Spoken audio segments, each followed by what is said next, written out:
Welcome to the show. It's Real Talk with The6thman. I'm your host, The6thman. This podcast is uncut, unscripted, and we talk about a wide range of topics. Black entrepreneurship, social injustice, education, finances, the family dynamic, Me Too movement, Black Lives Matter, and mental health, along with many more. It's a Real Talk podcast to empower, educate, encourage, uplift, and inspire, and to allow others to be better than they were yesterday.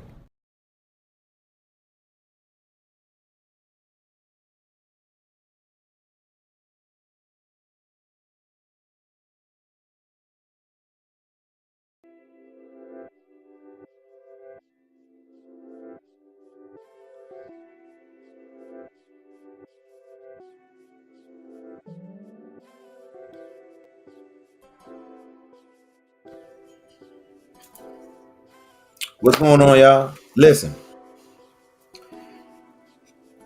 welcome back to the show, Real Talk with The6thman. Latest installment of Real Talk Live. We are now streaming on YouTube, Real Talk with The6thman podcast. We are streaming on our private group, Real Talk with The6thman. We also streaming on Facebook on our Real Talk 6thman podcast page. So we got YouTube, we got private group on Facebook, and then we got an open public page on Facebook, Real Talk with The6thman. And so tonight is going to be one of these conversations that is going to go either way, right? Because the perception can be left or right, really not nothing down the middle, because either you're going to be split between how you feel and say, I feel like this or feel like that. And I just was backstage talking to our guests, and it's funny to me how when we see stuff on Facebook, when we see stuff on social media, when we see stuff like, you know, people going through things and, you know, things are going on, we have a quick tendency of judging the situation before we really know what's going on. And sometimes some people may already know what's going on, because I remember the particular thing that we're going to talk about tonight, when I posted it in the group, somebody, you know, was like, oh, but this don't have nothing to do with what your heading is and this and that. And I'm like, no, just sometimes when I post stuff, it's not necessarily for, you know, exactly what's going on. It's just a bigger like picture of, look, like, let's not be this way, or let's not do it like this, or let's not be like, you know what I mean? So sometimes I just think we got to just slow down a little bit, dive in and say, okay, let me see what he, because a lot of times, listen, y'all, I'm a thinker. I think a lot. And when I post something, it's not necessarily to make you mad. It's not to make you upset. It's not to get you riled up. It's to get you to think, right? Because sometimes I might post something that I don't even agree with. I just want to see what other people feel like. Because I post some things sometimes and people inbox me like, you really believe that? I be like, no, I just like to see what y'all think. You know what I mean? So some people tell me not to do that, but I be like, listen, I mean, I gotta do what I do, man. You know, I mean, I love to see, you know, what people think. You know what I mean? I love to see how people feel about certain things, how people, you know, view things, and just to get an idea. So we got some people in Humble Lanetta. Okay. So we got some people in you know, that's watching already, which is all good. So let me make sure I got everything good before I do anything else. All right, that's good. That's good. All right, let me bring in my co-host real quick. Hey, Matey, what's good, man? I'm doing good. Did you refresh? As you said, you had to go make a refresh. Did you refresh? I did. I had to fresh, you know. So I had my little, you know. All right. No cat cameo tonight. No cat cameo. Tonight? No, she's locked out. She's locked out. Hey, look, we was talking. Your cat walked over like, don't forget about me. Right. I'm like, and then came back again. I was like, oh, this nigga won't be on the show, man. It's all good, Raven. You always gonna be a fan of the show. Don't worry about it. It's all good. So as we always do, it's Thursday. Latest installment of Real Talk Live, man. How is the week going so far, man? What does the week look like for you? You know, the week has been going good. You know, I can't complain. The week has been going good. I feel, you know, good this week. So okay. It's going good. Did you talk to Chrissy today? I mean, I know you did, but did you talk to Chrissy? You know I did. Okay. It's Chrissy's birthday. What did she do today? You Did know she what? do Nothing. anything? She has no. Chrissy didn't have any plans, so. Oh no, I was just curious. Because I know I saw her. She was in Cali. She posted a picture with her son and her daughter, and I looked. I was like, Cali? Question mark. She was like, yeah. I was like, dang. I wish I because when you see Cali, you like that's Cali. That ain't they Yeah, palm trees you tall as always fuck. know their palm trees. You can always tell Yeah, by their palm yeah, trees. Yes. yeah. Yeah, but she's So I doing just good. wanted to Celebrating her see. birthday. Yeah, I just wanted to see. I mean, I hit her happy birthday, all that. I just wanted to see, what she ended up doing today. But I mean, 45. Woo! Oh, we be like, Yeah, that even when I thought about it, when I turned 45, I was on the patio, I'm smoking a J. I was like, dang, I'm 45, yeah. What dang, that well, I even mean? got about 45? That means I gotta get my prostate checked. I gotta do oh, I'm we thinking do all the all other that. shit. Like, yeah, I gotta, man. I Mm. gotta start getting on the ball, man. Oh, that's coming about for me like a little less than 2 years from now. I'll be To start 45. doing all the annual checks. Yeah, yeah. I mean, my week. I mean, I can honestly say my week has been a little bit better. We actually hired somebody to help me, do some of the stuff that I need to get done, so I don't have to be so overwhelmed to feel like I gotta do everything. So I've been training him the last couple of days.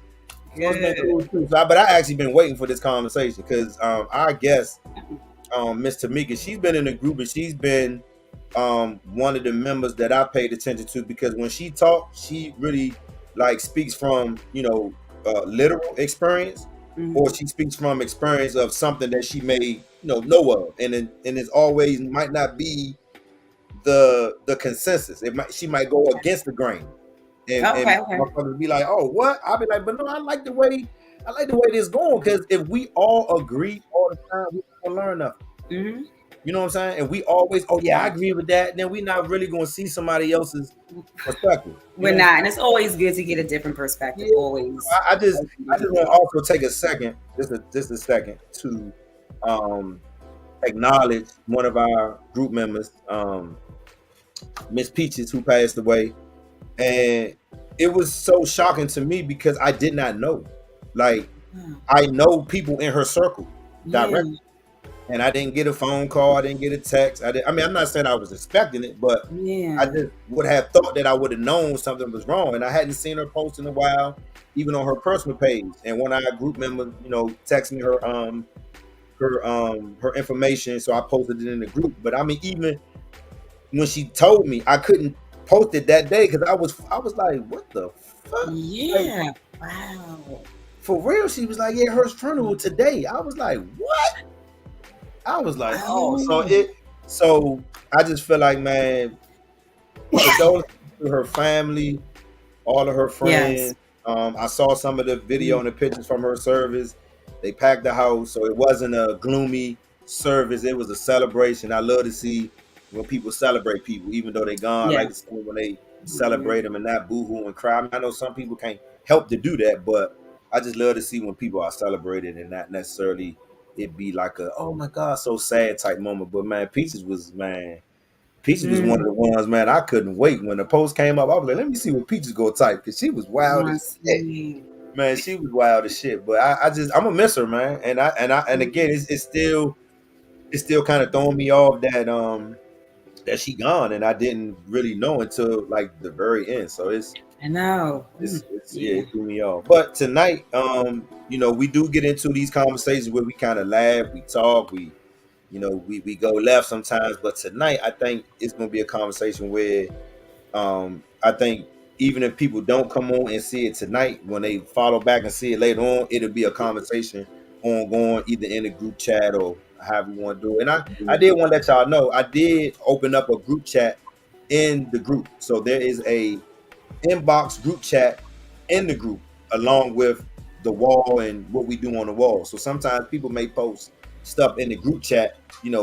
different topics and stuff like that. So it may be some stuff that pop up in there because I did ask people in the group chat today, did they see the Breakfast Club this morning? And I felt like the conversation between Tyrese and DJ Envy, I mean, I ain't gonna talk about it now, but I just felt You like can put that out. Yeah. I just feel like sometimes when we gonna talk about something that's personal, it need to be just that. It need to be personal. It Mm. need to be off the camera. You know what I'm saying? And I just feel No. like a lot of times, even though they say clickbait, that's exactly what I thought this conversation was. Clickbait, because Envy kind of, said some shit, and it ended up being some shit that Tyrese was doing, but Tyrese was like, "Oh, you mean the medicated Tyrese?" And I'm like, "Nigga, just because you medicated, that don't give you a pass to act crazy." So I just thought it was kind of a weird conversation, but we can talk about that towards the end.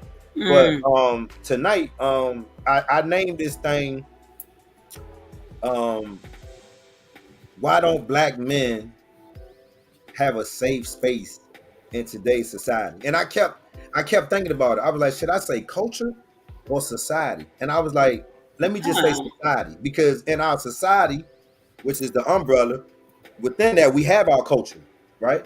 So I was like, why don't black men have a safe space in today's society? Like, why don't black men, have this encouraging spot where they can be the man that they want to be, regardless of what that is, right? So let me kind of bring the conversation. And so it was a post that came up in the group that I posted. And when I posted it, I didn't necessarily, I guess some people felt like I didn't title it or I didn't post it the right way, because the incident that happened was something with a husband and a wife. And for me, it was just more of a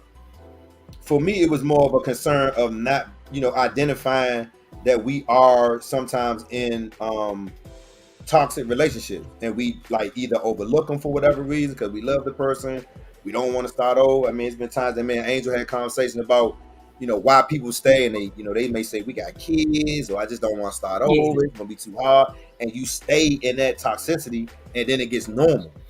And that toxic is not normal. That's just like if somebody pulls something toxic in your drink and you drink it, that shit ain't gonna be, your body gonna be like, what the fuck is this?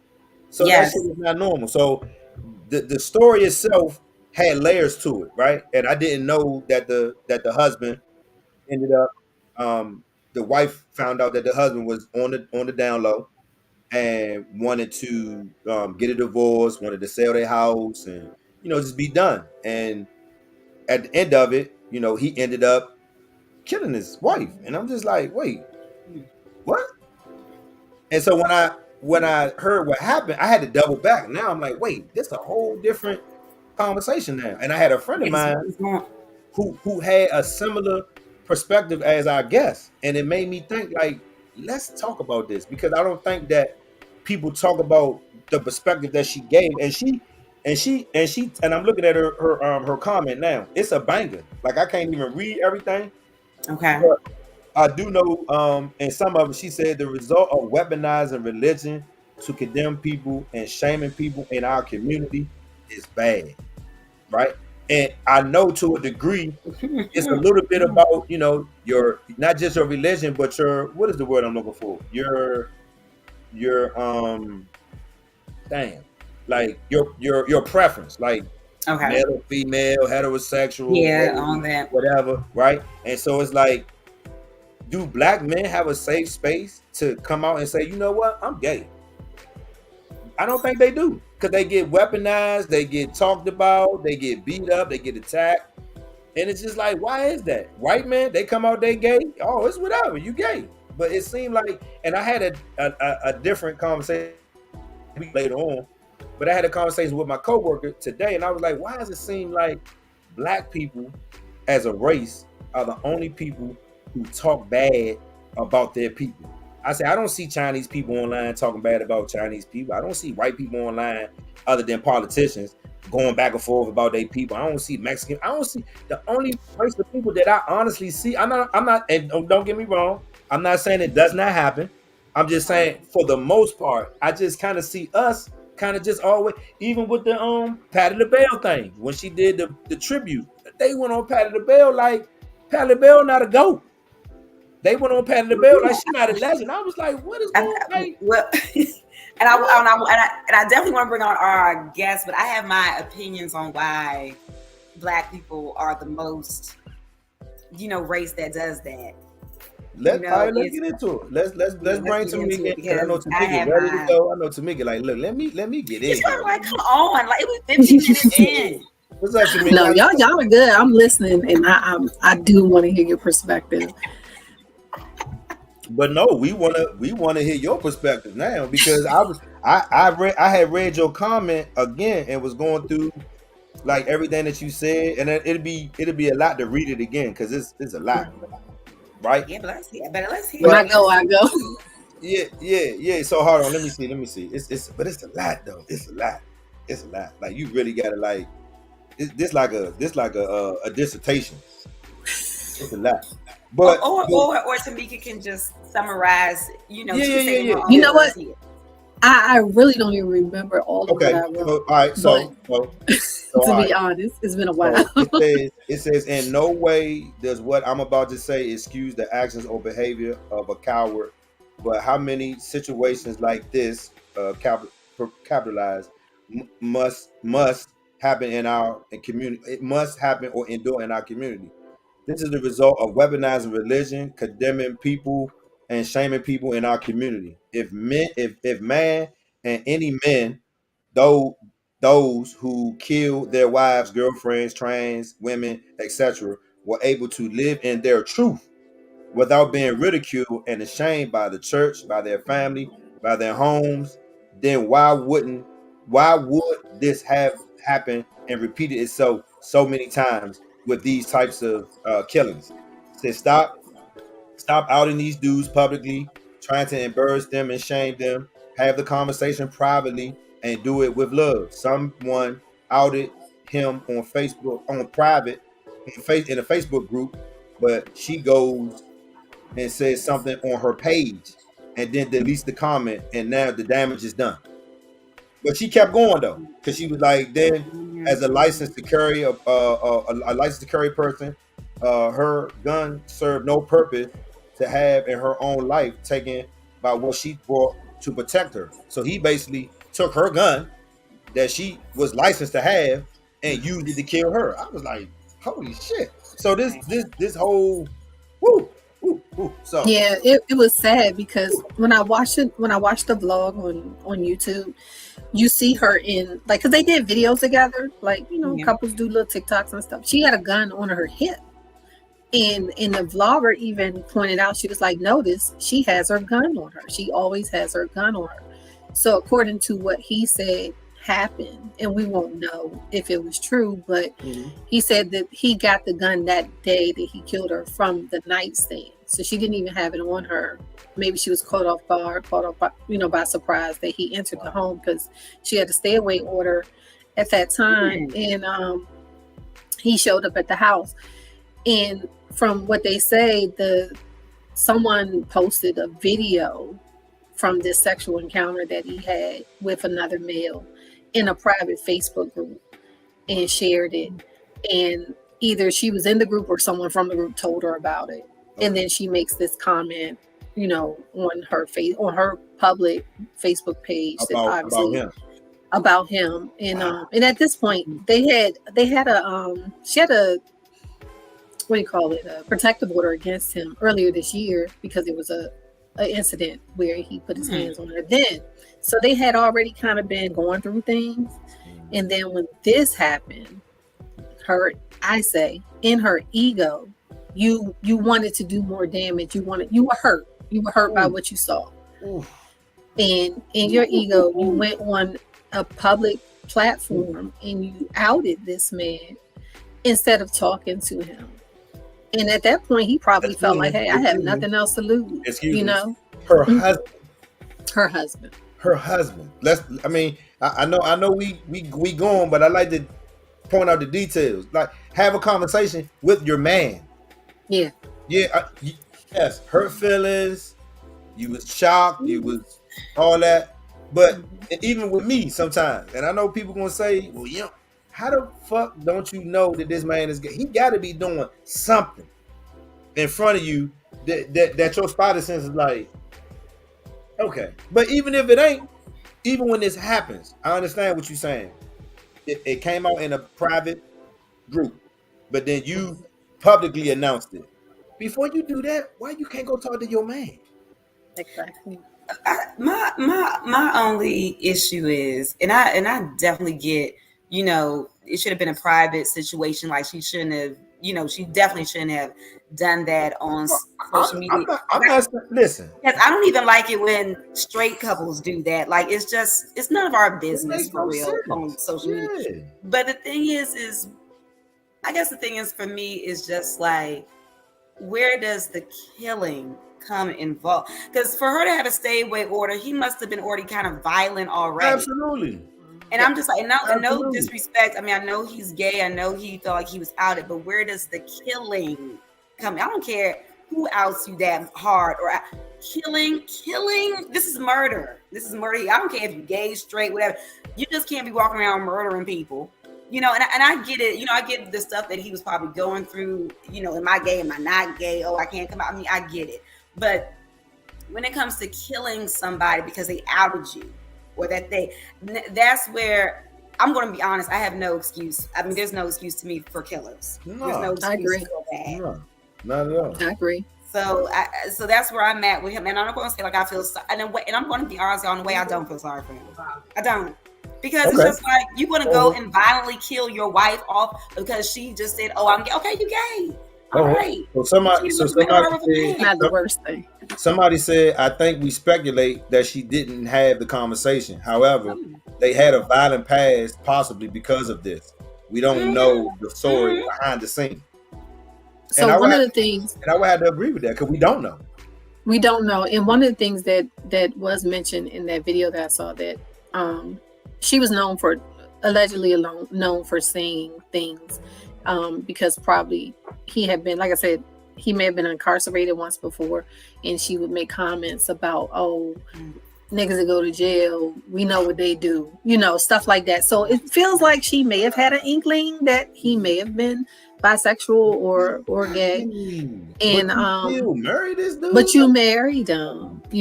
Why sit there in that type of relationship and constantly emotionally batter somebody about what you think they are or whether they are? And if that's not the type of relationship that you desire, get out of the relationship. And I agree, there's no excuse for the killing.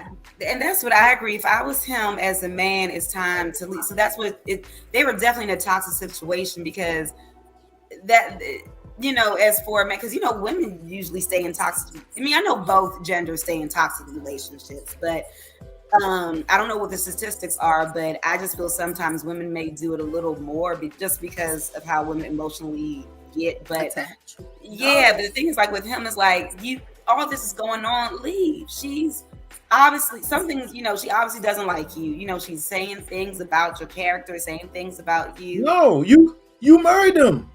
That's what I'm saying. But he needs to leave if he's being emotionally abused in the relationship. Because that's basically what was going on. I mean, she's saying things like this on social media, and then I feel like. I mean, when you think about it that way, Amacy, when you think about it that way, and I'm just gonna be honest, they are abusing each other. He's physically abusing her, and she's verbally abusing him. So it's toxic. No, it's definitely trauma bonding. You know what I'm saying? Trauma. People like to, grade the higher sin, but there is no grade. You're physically putting your hands on her. That's a no-no. And then she's verbally abusing him. That's a no-no. Yeah, it is. It's a no-no. Definitely. Either way. Somebody said the side of rage on your brain doesn't allow you to think. I mean, I get that. I definitely get that. I wanna get into, Tamika, why do you feel like there's no safe space for Black men? Like, let's get into that. Okay, so of course we can probably mostly all agree that it starts from when we're being brought up. Young boys are told they toughen up, don't cry. It starts with that. And then as they get older, young men get older, they're harboring emotions that they weren't able to naturally release out of fear or out of someone telling them that this is not what men do. Men don't show emotion. Men don't cry. Men don't hug. Men don't kiss. So you have that disconnect. In unless it's anger, that's the only emotion it seems like men are allowed to show. And that's where the word toxic masculinity comes into play, because everything is acceptable when a man is showing anger, but the moment that he shows any type of compassion, or he cries and he's bearing his soul, then he's soft, he's a simp, he's a, Yeah.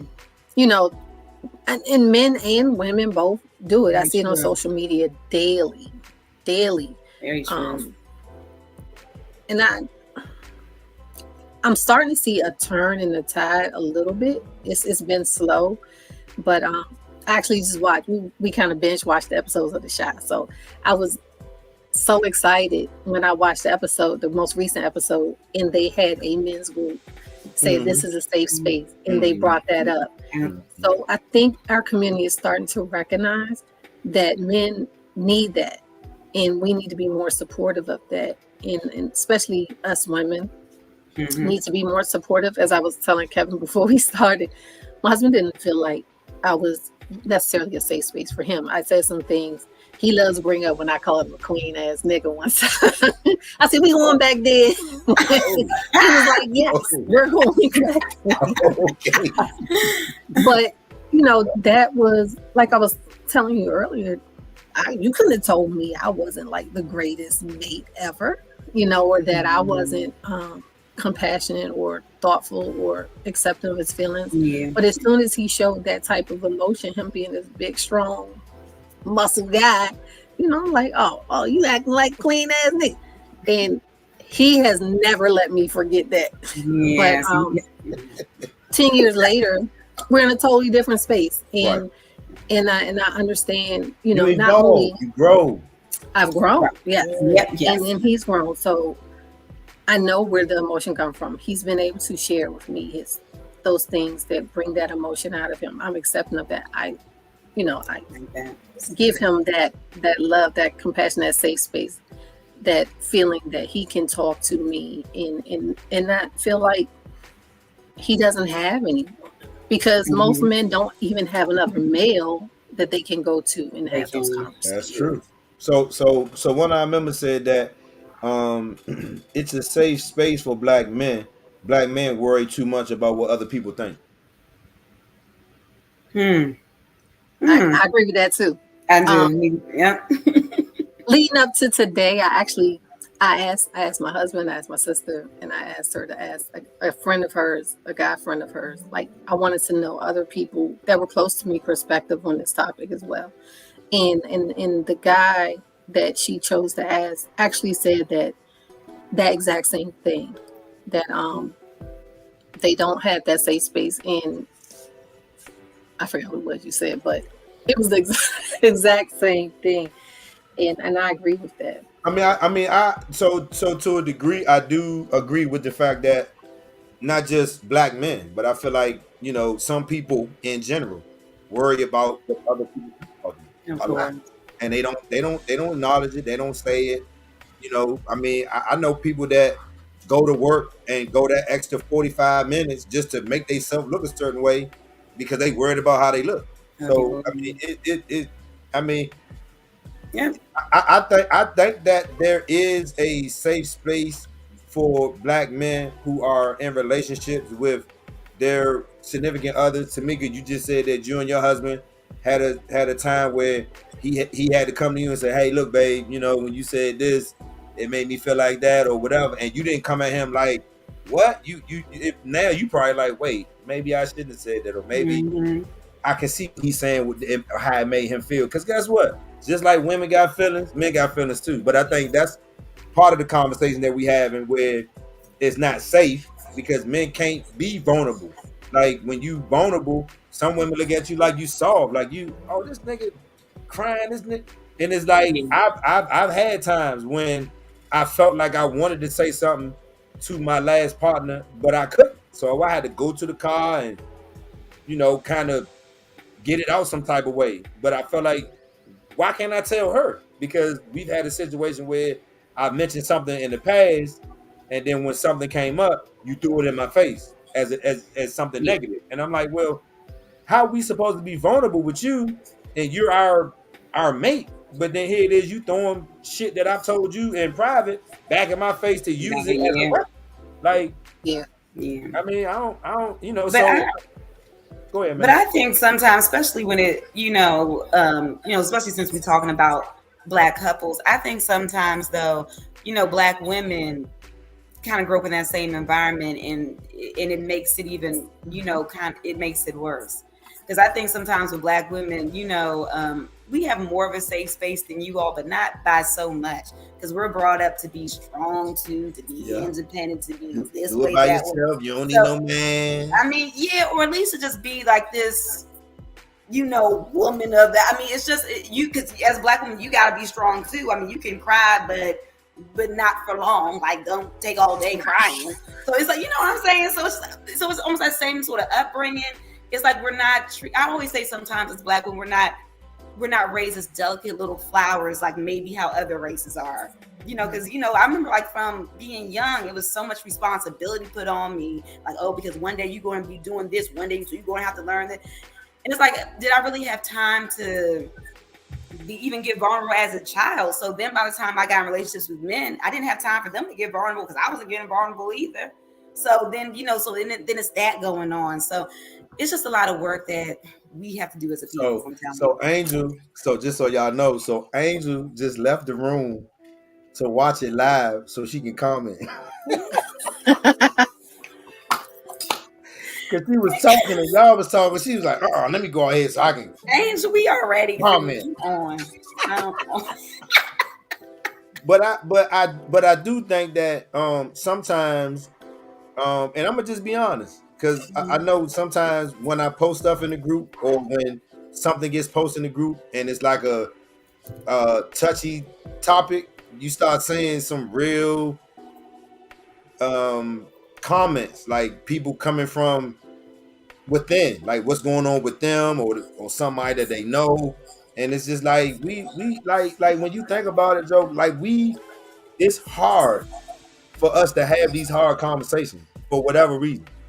I mean, whatever reason. I mean, there's conversations that have to be had, but then we don't have them because I guess they're too hard. You know what I mean? And for me, I just feel like before it gets to this type of situation where it ends in, death, why can't we talk about it? Why can't we have a conversation? I know. And Kevin, that's just so needed. But I just feel like there's a lot of therapy that needs to come into play. A lot of like, us really realizing that, I need to work on myself. And I know sometimes, and I don't know how everybody else feels, but sometimes I want to ask Black people, like, aren't you all getting tired of feeling this way?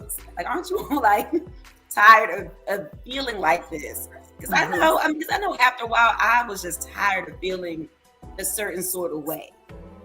Or let's say with, or even being in a relationship, being in one bad relationship after another, you see a pattern. So it's just like, then you have to start looking within, like, well, what can I do to change myself? But I just think a lot of people don't do that. This feels normal to them. So we got another member says that when folks develop holding stuff in, they seem to say they don't need a safe space. And I can agree with that because that was me, but that shit ain't healthy though. It's not. That shit is not. Because if and when it come out, it's coming out. And it's coming out, man, what is it? Why y'all say is 0 to 100 real quick? That shit coming out zoom. Like, what the fuck wrong with you? Why you put you in? I mean, because you've been holding it in. You've been holding it, and now you letting it out. That shit coming out. I'm talking about when the police get called, like, I thought he was gonna try to kill me, and you just like letting your shit out. You know what I'm saying? You ain't gonna do nothing, but you just letting all that shit out that you've been holding in, and that shit. And I can kind of, so even what you saying to Macy, that murder, it shouldn't get to that point, which it shouldn't. But I mean, man, when you with somebody and they, break your boundary or break your heart to that point, like I mean, I'm by no means am I excusing what Cuz did, but I can visualize like what like the build up, like because Tamika just told me stuff that I didn't know. Like I didn't know No, the she was backstories. online. Oh, when niggas get locked up, they like. So wait a minute. So you kind of thought that this nigga was gay and put it out there, but still said I do. But now that you said I do, now that you find out that he gay, now you gonna just Yeah, you got throw something. him all the way up under the bus? Like what? Like Yeah. That's not you cool. you already got a stay away order, protective order, Mm-hmm. and then you do this. Like I mean, at some point we do have to analyze and be smart about some of the things that we do because I don't want people to be like, oh, that wasn't my fault. Well, yeah, it shouldn't have been your fault that he went that far, but you did play a part and what got him to that point though. And you know what else? Society plays a part in how he got to that point as Absolutely. well, Absolutely. because you know the ridicule. Um, for example, we have more diverse roles in some of the shows that we watch now. So, like for example, I was thinking about how Jay Alphonse, who plays Lil Murder on Mm-hmm. P Valley, Yeah. has been also, he's a married man, but he's playing a role of a gay Okay, man. thug rapper Yeah. who has a relationship with a feminine black male. And he's been talked really badly about, in the press. Luke James, who plays on The Shy, he's has been in 2 relationships on the show with trans women. And people have talked bad about that publicly. And then what the obsession with Sean Combs, P. Diddy's wow. whether or not he's about, like, people are so invested in this man's wow. sexuality. It's unreal. I'm like, at this point, if he is, he ain't never gonna tell y'all. Nah. Yeah, at this point, I mean, yeah, people just You already think he is. So if he is, he's like, well, they already think it is what it is. Yeah. I'm not gonna talk about it. Yeah. But like, we have to stop doing that to each other, and to our people, because it's not healthy. And it's not. And you, when you brought up how you can go 0 to 100, another thing we have to understand is that trauma that we hold in the body manifests as disease. So I'm into a lot of chakra balancing, Reiki. I read a lot of books on that as I go on my spiritual journey. But I've learned that, like, you may be holding trauma for something that happened or things that have happened over your life. And you may get an injury, hurt your hand. It might not even be that serious. But now the manifestation of the trauma that you have held in your body, because we hold it out in our root chakra, in our heart chakra, those things need to be healed. They need to be aligned. We need to purge. That's where the therapy comes in. That's where meditation comes in. Prayer comes in. Otherwise, those things manifest into something much bigger in your body. And we're like, but I was healthy. How did so get such and such? They were healthy. Trauma. Wow. Those are things that we don't even, people that not on that thought process or reading those type things, they don't know that this is the outcome of trauma. So trauma really needs to be addressed. Let me read this. So this is from not. So when y'all see me looking down, for some reason the stream y'all doesn't tell me who it is commenting, so I got to look in the group and actually see who it is.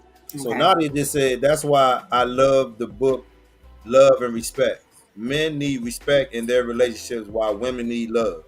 When either of those situations are out of whack, it changes the dynamic of the situation. Men who aren't respected can't give love, and women who aren't loved can't give respect. That's something to think about. Ooh, I've never thought of it that way. See, man. wow. I keep telling her that I got to figure out a way to get her on here, so she ain't got to be no more. She could just be fast tracking. You know what I'm saying? Because I mean, that's some real shit. That's some real shit. Because I know even in my, even in my last marriage, when people ask me, what was something that led you to feel how you felt, and I was like, disrespect. Like I was getting disrespected. Like it was times that we would be having our, conversations, and I'd be like, but what I don't understand is you talk to me worse than you would talk to a motherfucker on the street that you don't even know. How is that? And I live here. I'm your husband. We paying bills to get like, but how the fuck can you go to the grocery store and the motherfucker cut in front of you, and you don't say shit to them? But when you come home, you can just go the fuck off on me. Like, what is that? Woo. So I mean, no. So when you say, you know, there is a safe space for men, yes, it is, but in all cases, it's not. Yeah. Because there's a lot of these youngins out here shoot 'em up, bang bang. They gay, or they don't know what they are, and that's why they confused and just doing whatever. You know, we had this conversation about this generation or this era when black males are being raised by just predominantly women, and we want to know why these males are so hypersensitive and why they react to shit. I remember talking to some youth one time, and I was like, y'all little dudes, y'all some bitches. And the dude was like, "Oh, who the fuck you calling a bitch?" I said, "See, right there, you letting me know that you a bitch." "Oh, what the fuck you talking about?" I said, "Because there's other men in this room that they didn't react to the shit at all. They just like, whatever. Because if the shoe fit, Yeah. or I'm sorry, if the shoe don't fit, then what the fuck you Don't worry reacting about for?" Right? But he was reacting so much. I said, "Bro, listen, it's getting to the point where you're letting everybody in this room know who and what you are. But you're saying that you're the opposite. And you're not. Because you're reacting to everything." But when we talk about, you know, men, prime example.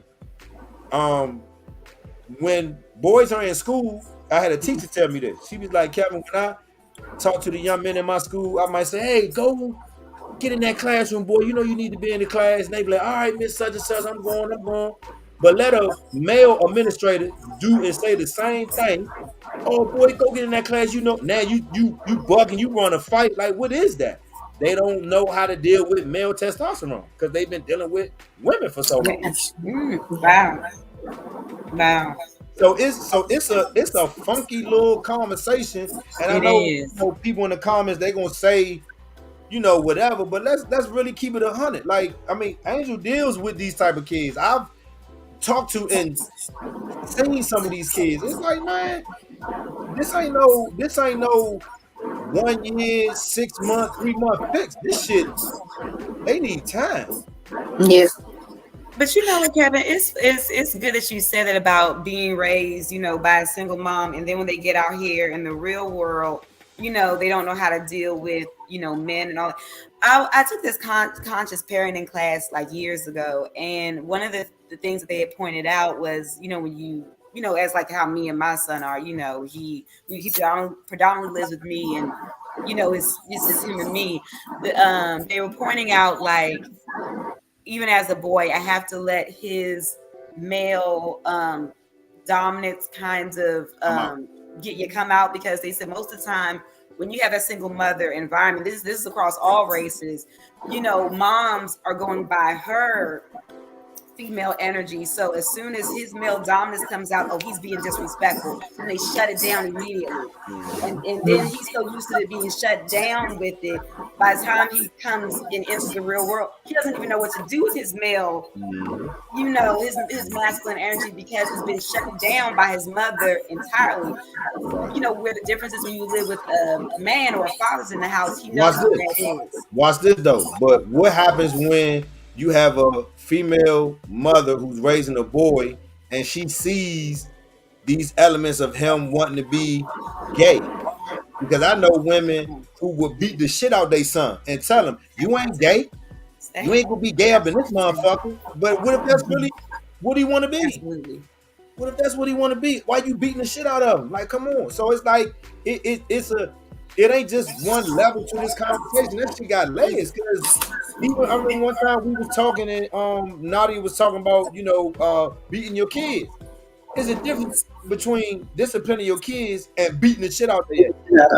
I agree. Like, at some point, you just beating the shit out your kid. Like, you ain't, like, your kid is gonna leave out the house the next morning and probably do some of the same shit you was beating him about, because that shit went over his head. Like, you beating the shit out of me. And that was the difference between my mother and my father to a degree, because my mother, I felt like in that moment, being a single parent, she was not the, my mother was like, "Look, you talk to me crazy, I'm gonna punch in your face. Operating out of her masculine energy. Crazy to me.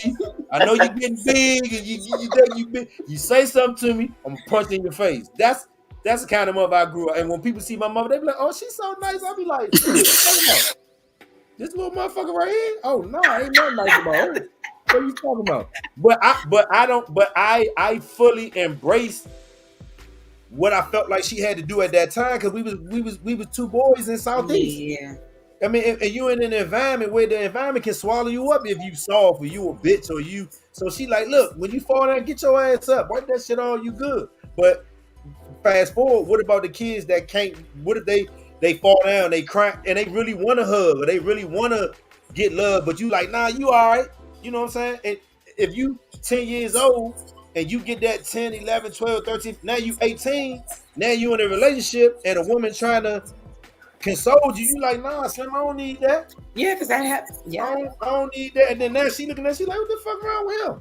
So it's a lot of layers to that conversation, man. For real. It's a lot. So in one of the books that I'm currently reading is it's called Manifest Like a Goddess. But in the beginning of the book, she said something that was like really profound to me, which was, we all know everything is balanced. You know, there's yin and yang, there's male and female energy. And one of the keys to manifesting is that you cannot manifest if you're too much in your feminine or too much in your masculine. I would agree with Well, you that. can manifest, but you can manifest the wrong stuff. You can't manifest the things you want unless you're balanced, which means we have to have, so if you think about, if you apply that to our community and why we see so many young men going the wrong way, they may be too much in one energy or the other, you know. I can So agree with that. we have to restore that balance and understanding that we are both. So she said, when you get up in the morning, you know how you want to present, which energy you want to present. Sometimes your energy, and the best way to address the gay you know, about what if the young man is gay. When you get up in the morning, most of us who are in the bodies that we are in, we will manifest, we will our energy will match our outer body. Right. And then there's some of us who our energy does not match our outer body. Right. We're operating, that person may be operating more in a feminine energy, Right. but he may be in a male's body. Right. So when we learn and we understand that we're not one or the other, we're both. Yeah. That's where it's okay for a man to cry. It's okay for him to operate in his feminine energy at those times, because that's a part of who you are. Right. Just like you said, your mom was like, look, I punch you in your face. That's me. That's how I was with my kids. In my masculine energy. My husband would tell you, he was like, when we got there, he was like, you were so hard. But you and all your sisters, why are you so hard? We grew up with a single mom. My dad, well, my parents were married, but they got divorced when I was about 10, 11. So I no longer had that male energy in the house. And so my mother had to operate the best way she could, raising girls and all of that. So by the time my husband came along, as sweet as he remembered me from high school, because we knew each other in high school, he was like, you're not the sweet Tamika Robinson that I knew. Oh. Who is this person? Oh. He's like, you're so hard. You're so... What happened? So, yeah. He was like, you were so sweet. Oh, The life, you know, relationship. The environment got that. The environment. What? Play too much. Y'all bring out I'm sick of these niggas. I'm sick of this shit. Exactly. Right. So over these past 10 years in our marriage, he also had to become a safe space for me to operate in my feminine energy. It is taking me a long time to give it up, I know. to get back balanced. And you know, because crying? Ain't crying. He's like, you do not have to be hard all the time. It's okay. It's okay. So I'm okay with that now. So we got a group member. He got 2 comments. I'm gonna give y'all the first one, and then I'll give you the second one, and then you can voice your opinion at either or. Doubling back now, he said that I don't have to accept none of my children's preferences, especially my son. That's one. He said he doesn't have to accept it. That's one. His second one is, why does crying have to be feminine energy to a man?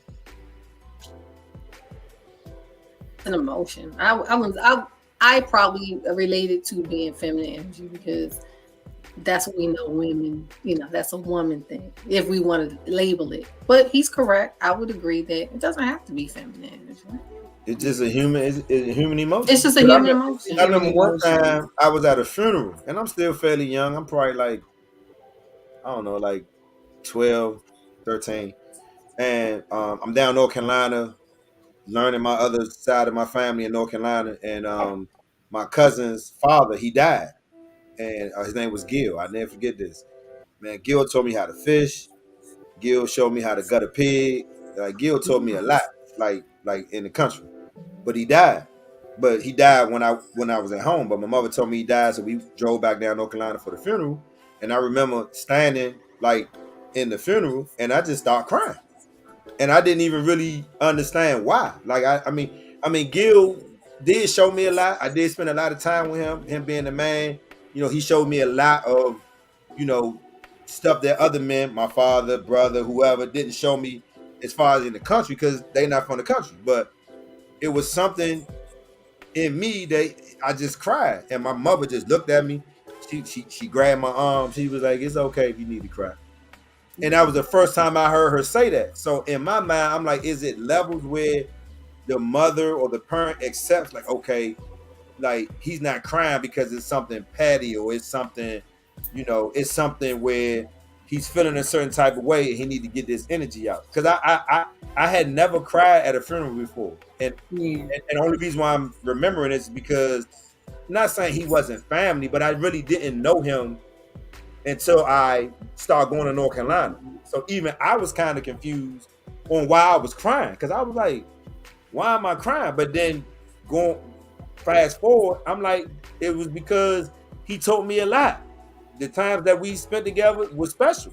Like, he told me stuff about girls. He told me stuff about how to conduct myself around men. I mean, it was just a lot. And so it felt really good for me to hear my mother like grab my arm and say, if you need to cry, it's okay. Because, past years, it's like, oh, what you crying for? Get up. But now, I guess elevation is like, oh, if you need to cry, go ahead. And then we had a funeral. So I don't know. I just think, I just think we pick and choose, and yeah, and it's just sad that we do get in these situations, and that our society, culture, whatever you want to call it, it's just the way it is now. Because it's just, I know it's just so, and I'm still in that mix. And I'm going to be honest, I'm still confused on, to me, like, I mean, deep down, realistically, my son should be able to show any emotion he wants to, but because how I was raised and how society is and what what's normal or what you're used to, if he made, because he's 10 years old, so he's like, he doesn't want, see, that's another thing, like, he doesn't whine anymore, but I know that used to irritate me. I used to be like, why are you whining so much like a girl? And I used to say that to him, but I'm like, is that how do you think that made him feel, though? Probably worse. I mean, because I'm like, because I would say that, and then of course, then we go over his dad's house, it's even probably worse than what I'm saying, Yeah. But it was like we were trying to get him out of that whining phase. Oh, but I couldn't cry in front of my father. You cry in front of my father? I don't think he's that. You know how somebody grab you. You know how a tie-dye shirt look when you wrap it, man. When my father let my shirt go, it looked like it's a tie-dye shirt. That bad boy grab. You better not be crying. I'll be like, good God Almighty. Yeah, because I think that's like, I know, baby, I can't cry. Yeah, and for me, it depends on what he's crying about. I do let him express himself like that. But again, it depends on what he's crying about. But I know when he goes over his dad, I know he can't cry. I don't even know if he can show emotion. I don't know. But it's just like, I just know that it is a different environment when he goes and stays with his dad. Because even one time he even told me, he was just like, I feel like I really can't be myself. And I said, what do you mean? He said, I just feel like I can't express myself. Who said that? I can imagine. Who said that? Your son? My son. Wow. Yeah, but these kids are way smarter than us, now than versus what we were back then. They way Yeah. smarter. Cause I'll be hearing Gianna say some shit. I'll be like, what? Yeah, like what? they're so aware of themselves. I think they're so aware of themselves. But I now. love it though. I love it because it's almost like you can have like a real like conversation, and this person is like getting what you saying. I'm like, damn, okay, Yeah. okay, yeah. So of course, so when he said that, him and his dad had a conversation about it because he said he doesn't together feel like in front of him or just no together, all three of us, so he can express himself and why he doesn't feel like himself when he goes over. So yeah, and it was basically that not being able to really show any sort of emotion because he said, his dad telling him to do this, do that, do that, do that. Right. So can you imagine that masculine? So can you imagine the kids who don't have that and don't know how to channel why they can't do it, or you know what I'm saying? Like it's so listen. Listen, at the end of the day, I just want us to start having these conversations and not be so judgmental towards each other because all of us got some type of trauma, got some type of shit that we hold on to. We say we good, and even when we say we good, we know we not good, but we just say that shit because it's like it's the thing to say. And I'm like, even Angel just asked me, she was like, with your dad being like that, did it make you feel uncomfortable when other people cried in front of you? And I said no. Why? Because my grandmother was a very empathetic woman, and my grandmother used to always be the one when my mother was like, oh, get up, he need to get up. My grandma would be like, that baby need a hug. So I had a good balance, so to speak. You know what I'm saying? Because my grandma would be like, come here, baby. Don't be treating him like that. And in that moment, you felt like, oh, I can cry in front of my grandmother. So I kind of learned when I wanted to, if I wanted to, what I was going to say, if I want to vent or if I want to say something, I can go say it to my grandmother. But I knew with certain things I couldn't say to my mother because she wouldn't perceive it a certain type of way. See, but even Kevin, like when you say that, and see, this is where I feel too, where Black women, because I think a lot of times people miss the point of how Black women were also raised too, especially if you had the two-parent household, thing going on.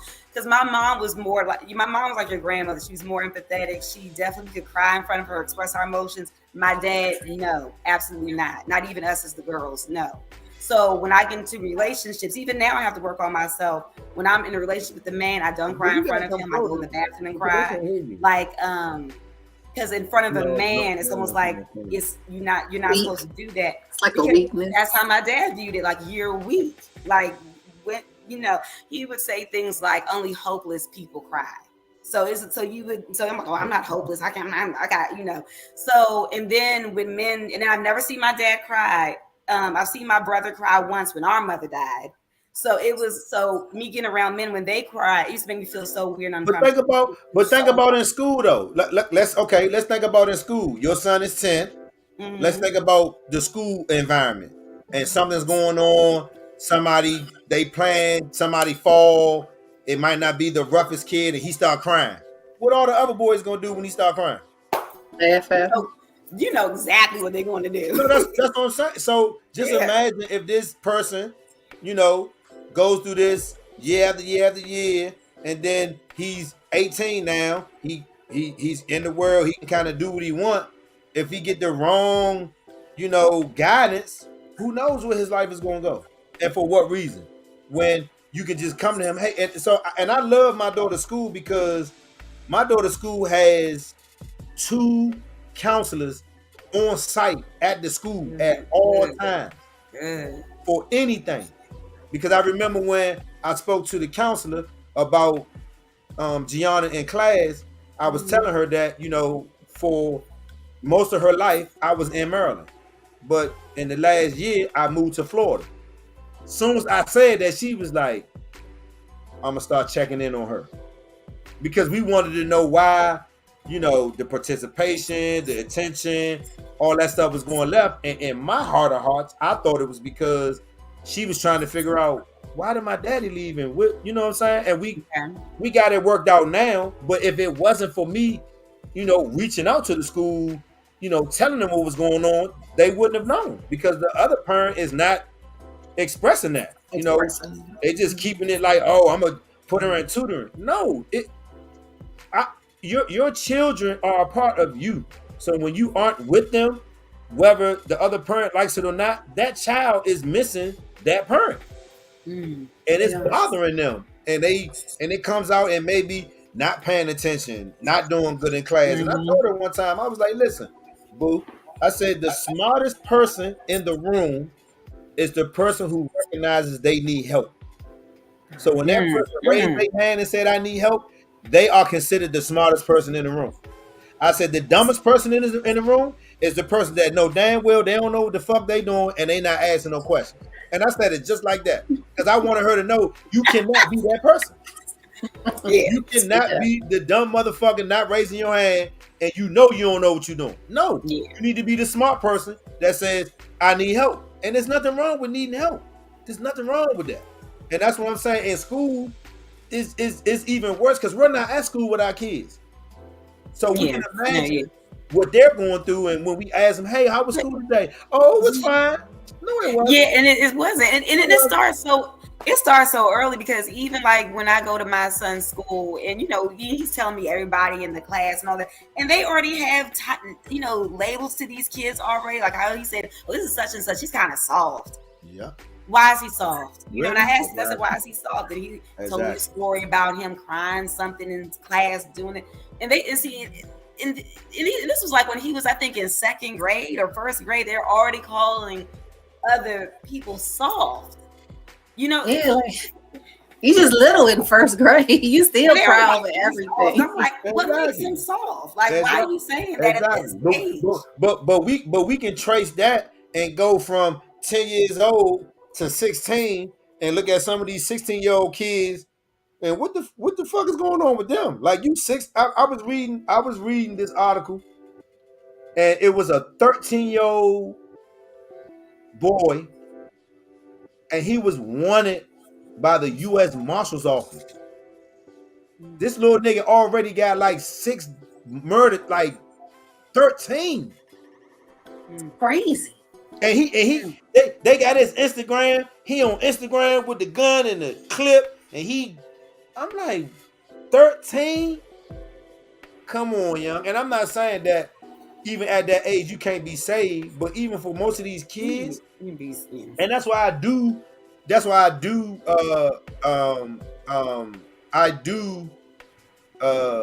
what's the word I'm looking for?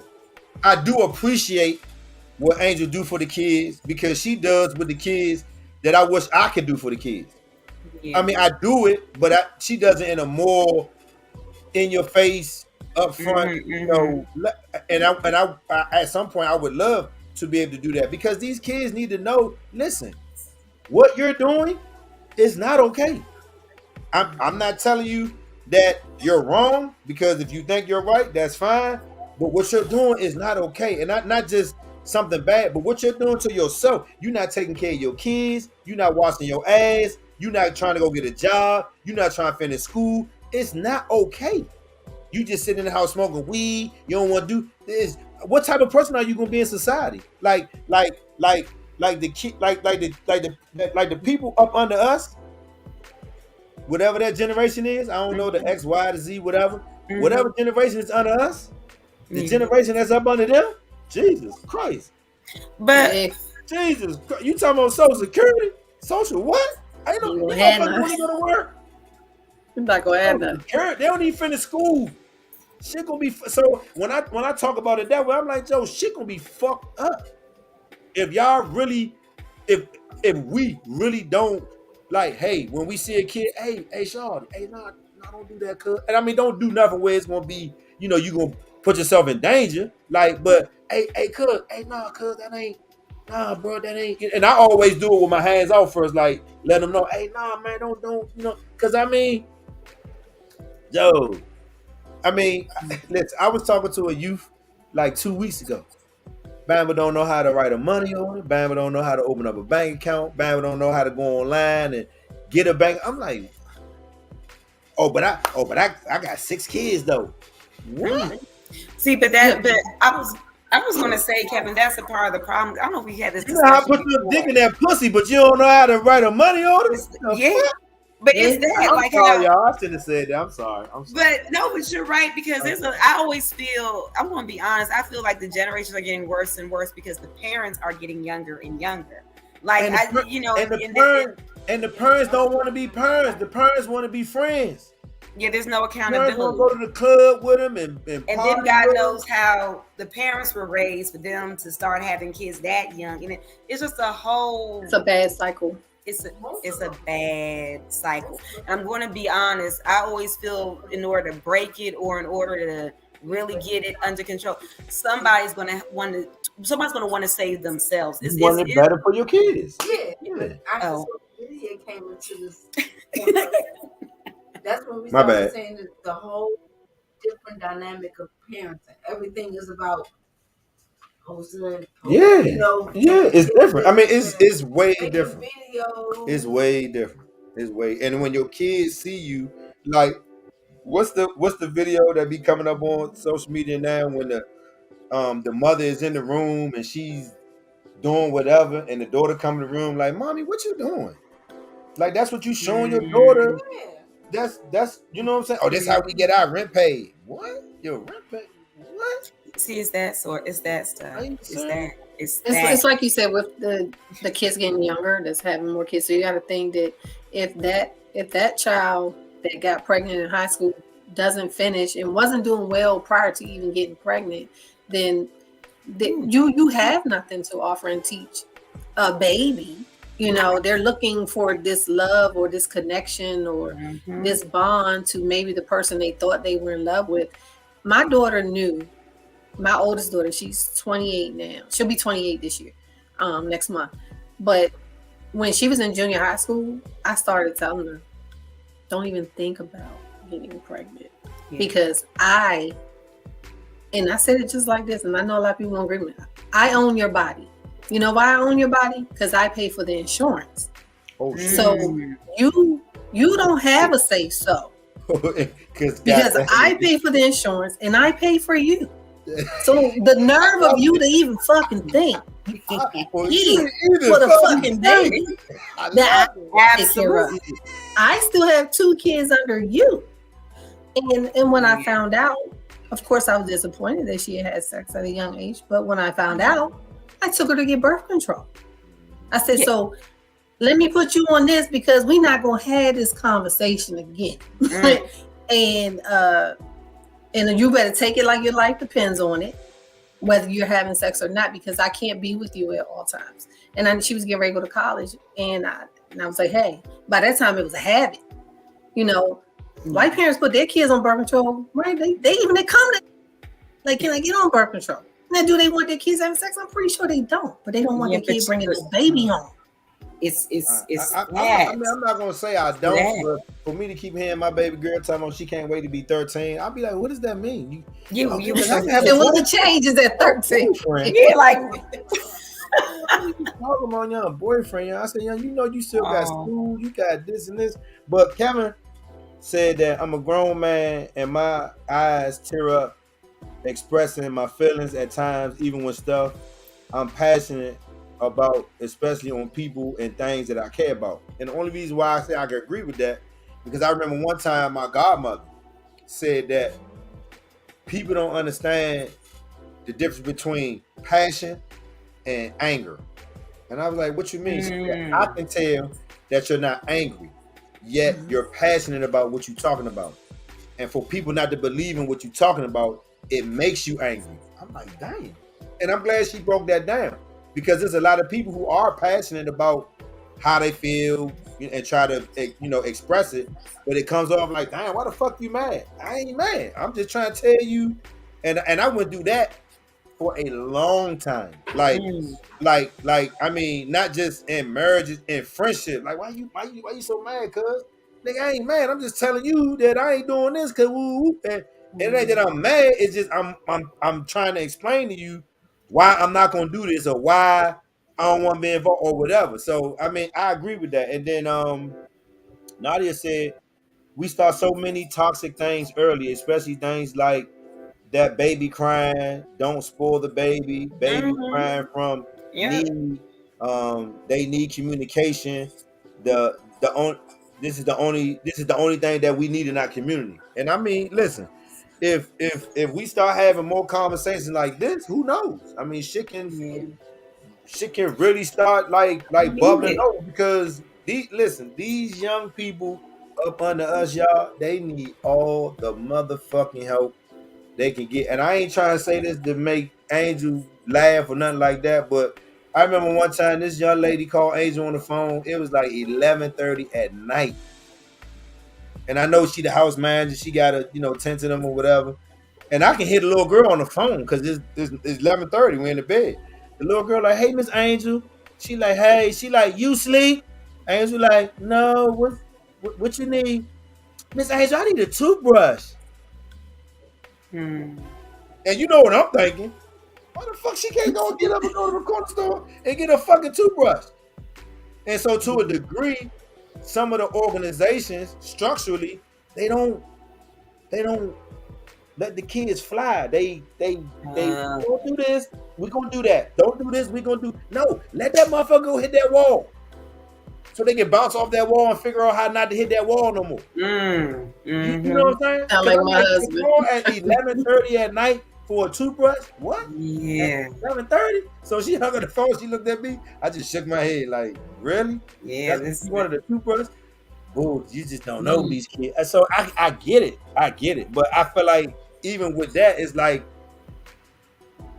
how do we, not just men, like how do women, find their safe space? Remember, we had a guest, Tawana, and she was saying that she had the women of Serenity, and they come That. together and they do. When I watch her page, I'll be like, "Yo, that shit is dope." These women get together, they dress up, they go do stuff, they talk about their feelings, they talk about what they've been through. None of these women feel like now that it's only them that's going through some shit because somebody else might say something that's worse than what the fuck they're going through. I'm like, why can't the fuck we just have open forums and just say, "Man, look, this is what the fuck I'm going through, man. This the shit that I'm dealing with." Because on Facebook, a motherfucker will tell you 1 second, "Oh man, I'm so happy today," and 2 days later, "Man, I hate everybody." What the fuck? Yeah. That's two extremes, yo. What you doing? And I mean, like I was telling Tamika earlier, I watch Facebook. I might not post, I might not comment, I might not, but I watch, and I just be like, "Yo, it's a lot of broke, hurt." It's so many. Man, and many. you act like you not hurt, you act like you not broke, but then somebody post something that's near and dear to what you and you don't know what you're talking about because no, boo boo. It's Just a trigger. Talk to somebody. That's it. Because you out here talking about you living your best life, but you the saddest motherfucker on earth. You ain't living your best life. You stand in front of somebody else, Mercedes Benz, talking about we living life, and then the motherfucker come outside the store like, "Man, get the fuck away from my car." Making like shit. Like, come It on, wants to be presented. They want to present as if they're living a great life. And I've never wanted to be somebody that I wasn't, even when I was young, and some of the guys or neighborhood people thought I was a sucker or whatever. I ain't never been no sucker. I just don't want to do what the fuck you doing. Because that shit look dumb. Like that shit you doing right there, it look like the police gonna be chasing us. I don't want the police to be chasing me. Like at that age. So I'm like, I don't want to do that. Oh, you a sucker. Well, I gotta be a sucker then. Because I don't want to do that shit. But of course, as I got older, the environment changed. I had a situation. I bought a gun early in my life. Shit changed my life. And I always tell people that story. I bought a gun in elementary school. Because I felt like I needed one. And I was in the 5th or 6th grade. And the day I bought that gun, it changed my life. It changed my perspective. It changed my mental. When I bought that gun, the first thing I thought of, ain't nobody ever gonna do shit to me. Nothing. If I don't want it to be done, they not gonna do it because I got this. But I never took it to school. I never showed it off. I never but if I thought I needed it, I was taking it with me. Like, yeah, fuck that. I'm not, And so we talk about these stories about, Chicago and what's one of the joints in Richmond? Tidewater and all these areas where it's fucked up. Like, listen, this ain't the only area where shit is fucked. It's places down here in Florida, Lauderhill, Miami Gardens, fucking with right here in Pompano where Kodak Black grew up in the project. It's some fucked up, man. It's some fucked up shit out here everywhere. But how do you overcome that shit? How do you manage that? And so when people see me, they be like, "Oh man, you still look the same like you look in high school." No, the fuck I don't. I'm at least 25, 30 pounds heavier than that, bro. But I understand what they saying. But it took time. It took a lot of patience. It took a lot of me telling people what was going on up here because I ain't even know half the time. Macy, you can attest to this. When I came to Dale State, motherfuckers thought I was crazy. Like motherfuckers like, nigga, don't you know this is a school? Why the fuck you fighting every day? Why the fuck you? But it was my environment, what I had came from, and now I got this release. Now I can come in. Now I can terrorize everybody. But it goes back to that point of being comfortable of being who you are, and I was kind of not as comfortable being the Kevin that I always was. And I remember my grandmother told me one time, don't ever change who you are for somebody else. I was like, damn, grandma. So true. Nobody. She was like, you coming here, you ain't making me laugh, you ain't being funny, you ain't, what's going on? I was like, damn. So I just feel like sometimes we just need to go to that one person, whether it's grandma, whether it's the best friend, whatever, the girl you go to have wine with, whatever. We just started letting this shit out. Because you'd be surprised, you start letting that shit out, then your friends start letting shit out, then you looking at them like, damn, for real? That happened with you? Yeah. Because we all going through shit. Yeah. We all going through shit, man. Yeah. I definitely would like to see more men, do like women and have those conversations with each other and be supportive of each other and create that safe space. If they can't have it in their household, if they can't have it with a parent, how do you create that though? Healing. You see I have been seeing. Yeah, it takes somebody to start the healing process with yourself. And I've been seeing a lot of Black men now on social media who are trying to tap into that. I thought you was crazy and I was just visiting the campus. Wait, who? He crazy. Who the fuck is that? He crazy as shit. I just had a lot going on. I mean, so it's funny because it's like now it's all come full circle because now when I do this and I kind of let out some stuff and I tell some people stuff that happened to me, now they're like, oh, makes sense. Now I can understand why he probably. I'm like, Joe, when you driving on Suitland Parkway and you minding your business and somebody cut in front of you and you let them keep going and they ended up stopping and getting out their car and shooting at you 14 times. Like, Joe, I've been through a racket shit. I've been through a racket shit, man. So you can't be like, oh, what's wrong with this nigga? There's a lot wrong with me. But I can honestly say, Macy, going to Dale State, it saved my life. Yeah. Because if I'd have stayed home, who knows what I would have got into, man? Who knows what I would have, you know what I'm saying? So being on campus and stealing food from Fridays and running in the movie. When we used to go to movie days, going the back door open, so everybody can come in. Man, we used to have fun like shit. So I'm just like, I would rather have that type of fun than be at home and having to dodge bullets or fight a nigga, shoot a nigga. Like, I would rather have done that. And so me, Tony Man, Cool Papa, who was already there.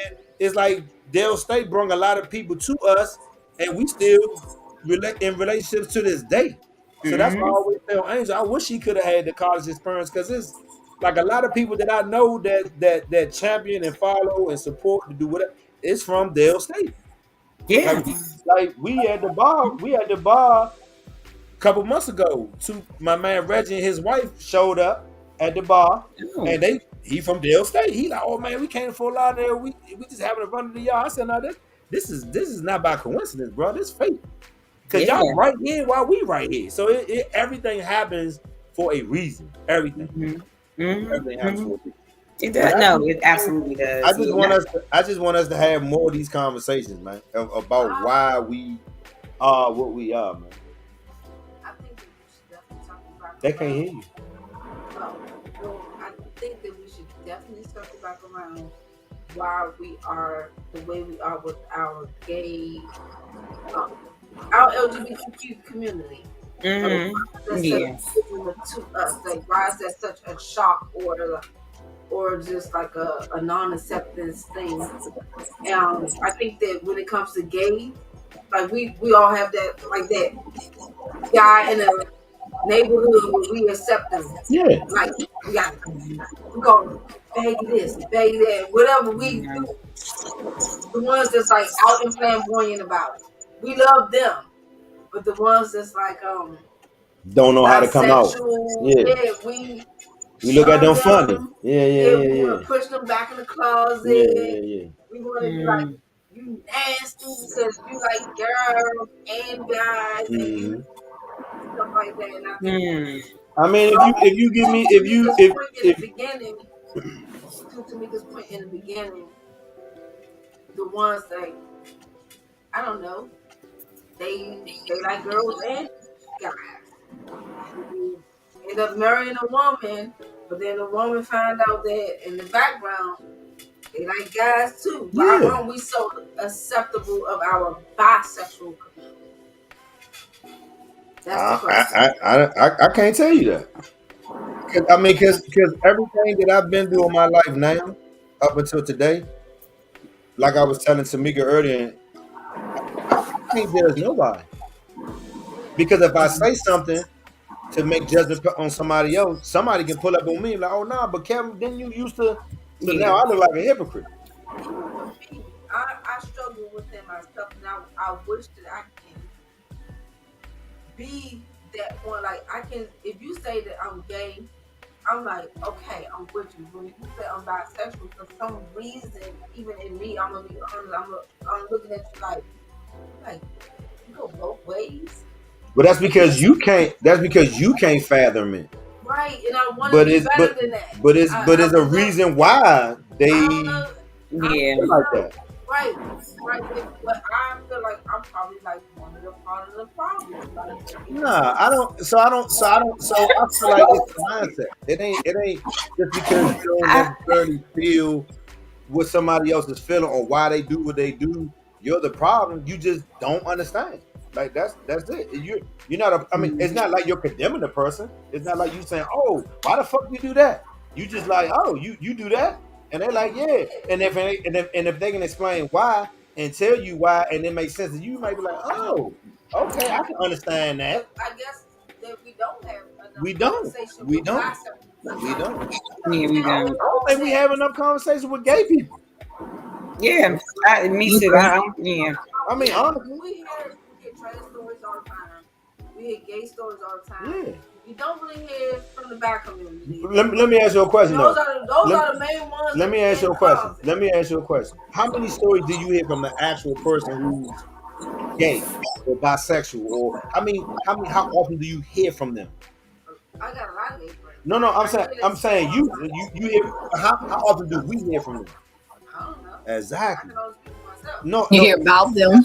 That's my point, though. My point is we don't hear enough from them to understand what their point of view is. What they really or why they are what they are. The trans population has been like really coming out like really hard, like even in public TV. Like we're hearing their stories, we're hearing their background, a lot more. But I just feel like the bisexual people are still like made to stay in that closet.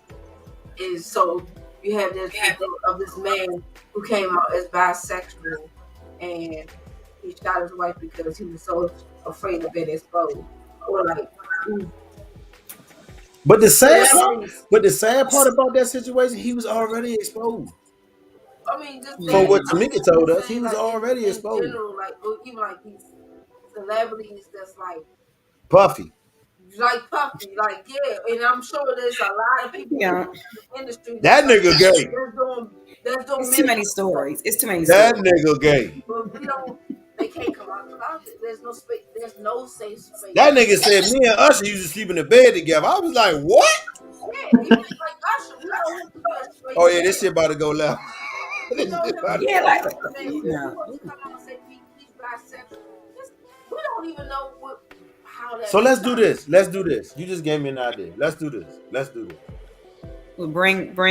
Woo, woo. See, that's my co-host. That's why my co-host. Because she get ready to say exactly what I'm thinking.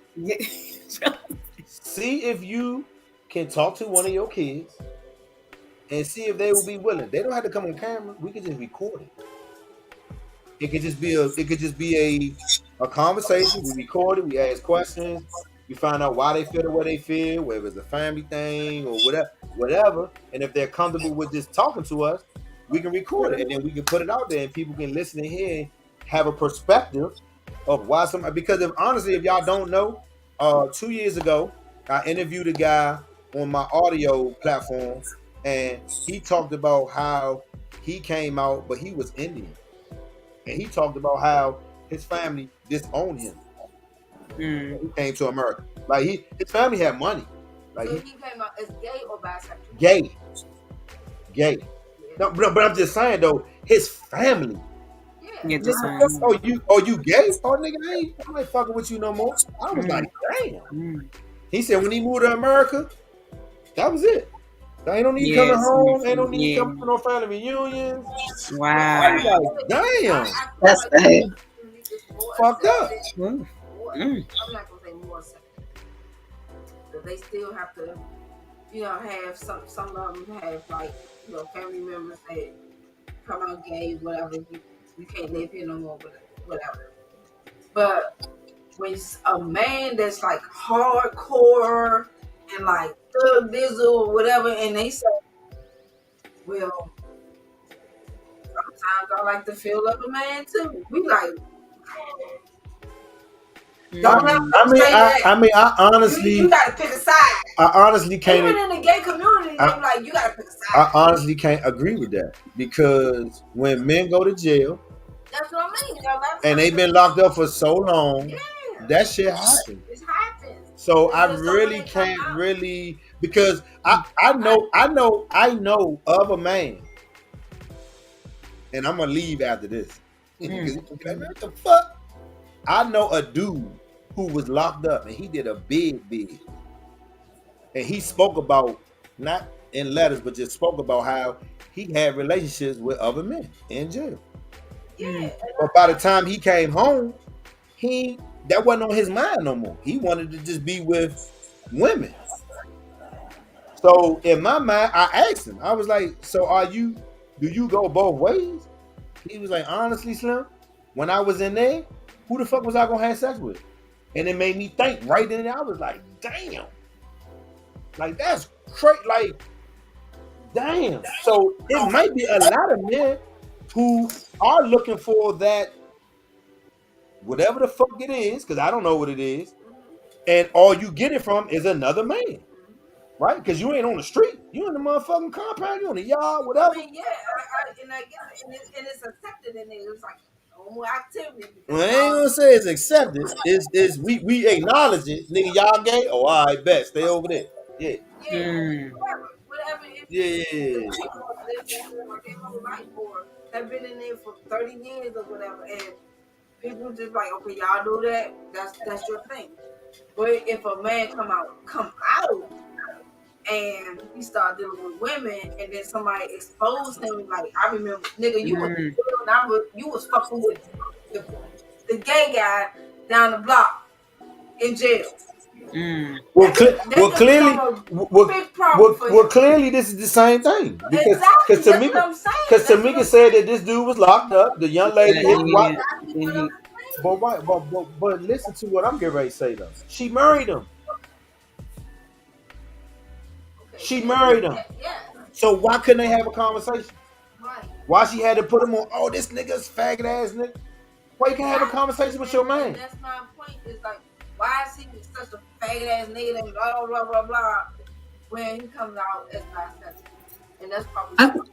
I think if we if people could get past the labeling, I think, and that's what happens. Like Kevin was saying with guys who have sex with men, like, and I learned that terminology a long time ago when I took a class at the course, where men who were in jail that had sex with men do not consider themselves bisexual or gay when they come out. The ones that choose to have relationship with women, it's what they did for survival purposes or whatever, while they were in jail. And then the ones like Angel was saying with being bisexual, I feel that it not only happens with men, it happens with women too. There are a lot of women who don't consider themselves bisexual, but they like to have sex with women. Exactly. Occasionally. And men. And then they present as heterosexual. Okay. If you say they present as heterosexual, but their man may not know that, hey, you know, I got a girlfriend that I sometimes get down with. It happens. And the reason why I feel like a lot of times the bisexual is such a dirty word in the community, it's just that people think that it's synonymous with that person is going to cheat. And being bisexual is no different than being heterosexual or being gay. You're going to be with who you desire to be with at that time. Just because that man says that I'm bisexual or I've been with a man and he's in a relationship with a woman now. So Tamika, that's just like women who out here say, oh, I don't deal with men no more because they some shit. Now I deal with women. I'll be like, you don't think women going to treat you the same way? I'm confused. People going to be bad. People are bad people. You don't think your female partner going to treat you like shit just like your male partner did? Like, I'm confused. And you're going to attract whatever you vibrate on. It's that part, Tamika. It's that. I'm tired of dealing with a white man. I'm going to go deal with a white man. Wait, so you mean to tell me that white man not going to treat you? They fuck up too. Like, did we not see the white cop go and cheat with the girl the other day in the back of the car? What? Did you see that? Hey, that nigga, listen, when I saw that story hit TMZ, I said, holy shit, this nigga done. He is done. Oh, yeah. It was on He is done. I didn't know it was on TMZ. That shit was on TMZ. Oh my God. That shit was in Hyattsville, Maryland, and the motherfucker who recorded it when he was talking Spanish, that shit was like a mother. Look at it. I was like, what the fuck? It was funny because he was like, oh, you doing that? Oh, man. All I'm saying is, I just want us, black people specifically, I just want us to be better to ourselves. And I don't mean like to other. I'm talking about like the person. Be better to yourself. So that's where it starts. So you can be better for other people. You know, I always hear people say when you're in a relationship, you have to love yourself first, so you can know how to tell the other person how to love you. Well, if you're not in a relationship, how the fuck do you tell yourself how you want to be loved? You have to know how to love yourself first.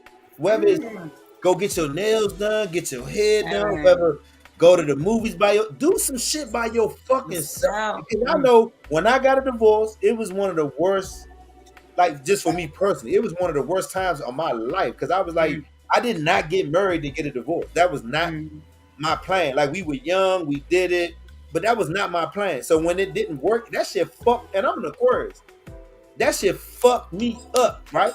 So for 2 years that I had time to just work, start my own business, doing what I was doing, it helped me realize, Slim, you have not been yourself in like 11 years. You have been yourself for somebody else. You have not been yourself. And that's why I say with my grandma was like, don't change yourself for nobody. I don't give a fuck who it is. And we do that. We tend to get in certain relationships, friendships, whatever, situationships, whatever they are, and we configure. Yeah. We like, all right, you know what? He don't like this, so I'm gonna do this, because if I do this, he might get mad. Nah, fuck that. This who I am. Be authentic, I'm telling you. This who the fuck I am, because at some point that shit gonna bubble over. Man, this who the fuck I am, man. If you don't want to be me, and now it's all this shit. So I just feel like we need to go in the motherfucking corner, in a bedroom, whatever the fuck we need to do. I mean, me and Nadi, we talk about counseling all the time, and say, therapy. And I mean, everybody might not be able to handle that because therapy different. Like, if you got a good therapist, they gonna open your ass up, and you can be looking at them like, look, it's over. I need to go home. And they might say, you know what, you right. I see you next week. But at least now they know where to stop from when you come back because they know what's going to trigger you. So I just feel like at some point we all got to look in the mirror and do the work, man. And therapy only works if you're going to be transparent. You got to have that trust with your therapist, because if you're not transparent, you come in thinking you can like tell bits and pieces and not be fully transparent. You're not going to get you're doing yourself a disservice. You're not going to get the healing. So somebody just joined in, another member. She said, I disagree with you. She said, you attract what? She said, you attract.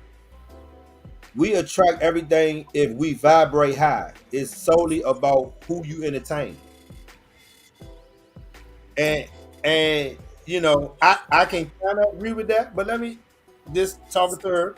So what if you not right? What if you think you right, but you not right? Okay, prime example. Mate, not to put you on spot, but you said that at one point you felt like you was attracting the same man.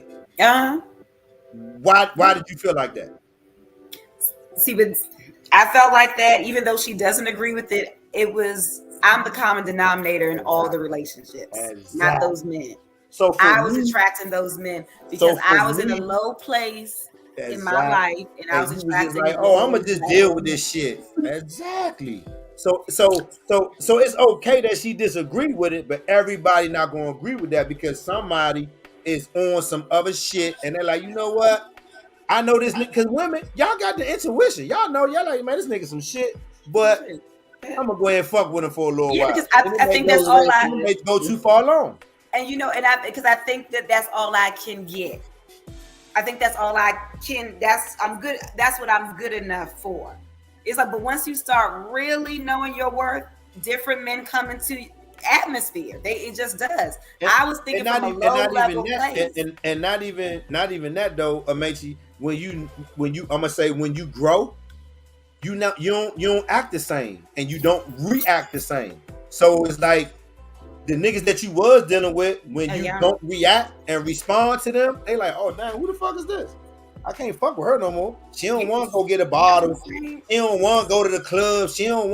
I can't call her no more. But if a nigga call you, be like, hey, look, so it's a little jazz lounge. You want to go hang? Oh yeah, I come. So you just when your mental changes, everything else changes because you don't react the same. Because right now, if I was still stuck in the 90s, I could still be on 6th Street selling drugs, acting like it ain't 2023. But I ain't doing that. You know what I'm saying? Even when I came home from school, it was motherfuckers standing on the same block when I left in 97. When I got home in 2001, they standing on the same fucking block. Come on, man. I'm add something to that too, that another perspective. For those of us who feel that we've done the work and we feel that we've healed, one thing my husband and we always say to the kids is that you can't fool the universe. And one of the things is once you've done the work and you do have yourself at what you feel is a good place, guess what? The universe is going to present to you that same situation to see if you do something different because you supposed to have learned it. Right. Or are you going to fall back and do what you are comfortable doing, or accepting what you know better to not accept anymore? Exactly. So that's a big part of healing. When you see it, after you done did all this therapy and healing and chakra balancing, now here's the test. Here it come, okay. She ready? Let's see if she ready. Because we've actually seen that in our life. And guess what? And I'm not saying therapy is the key for everybody, because it might not be. But just your example alone, let's say if you just took some quiet time to yourself and you kind of figured out what the fuck wasn't right for you, and then you changed and you did something different, you're not going to attract the same type of people no more, because you're not the same person no more. You don't even want to be around them anymore. You know what I'm saying? Yeah, I mean, they're not even. Yeah, it's motherfuckers that I used No. to hang with. I ain't seen or talked to them in 10, 15, 20. I don't know what the fuck they What? think.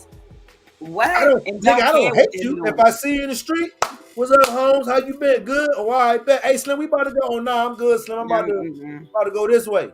That's it. Ain't no back and forth. Ain't no, I mean, I still love you from a distance, but that's it. Yeah, That's that's all I it. can give you. Because when you I saw know who you are and you know how you need to be operating, you operate. I mean, I told a joker the other day, I said, listen, my oldest daughter, 29. He was like, what? I said, yeah, just don't worry about that. My oldest daughter, 29. My youngest daughter, 9. He was like, damn. I said, so can you imagine? I can't get involved with some shit that I was doing. Like, my youngest 9. She don't know. She don't know the old Kevin from old. She know daddy. That's it. And that's all she need to know. And from here on out, that's all she gonna know.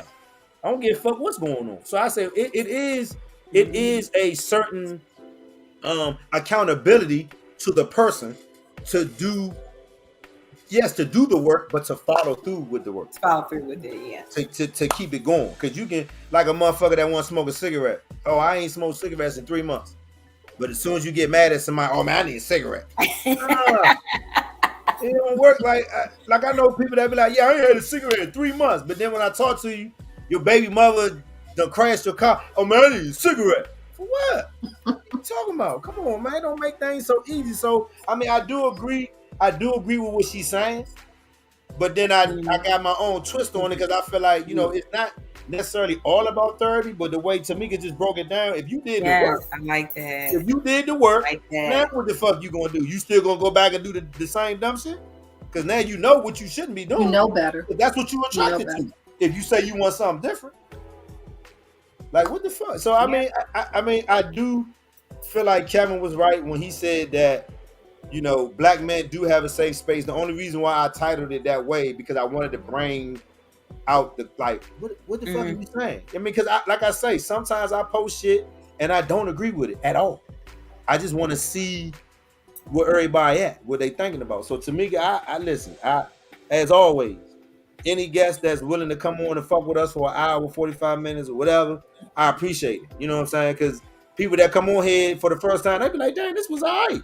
And it really is. Because it was all right. Yeah, it's kind of, you get to open up, you kind of get to, get a raw feel for, the conversation. That's why I was telling you earlier, it ain't gonna be no, so Tamika, what do you think about this? And what do you think about this? Nah, it's not gonna be like that. We just gonna have a conversation, we're gonna sip our shit, and we're gonna talk. Motherfuckers in the comments gonna do what they do.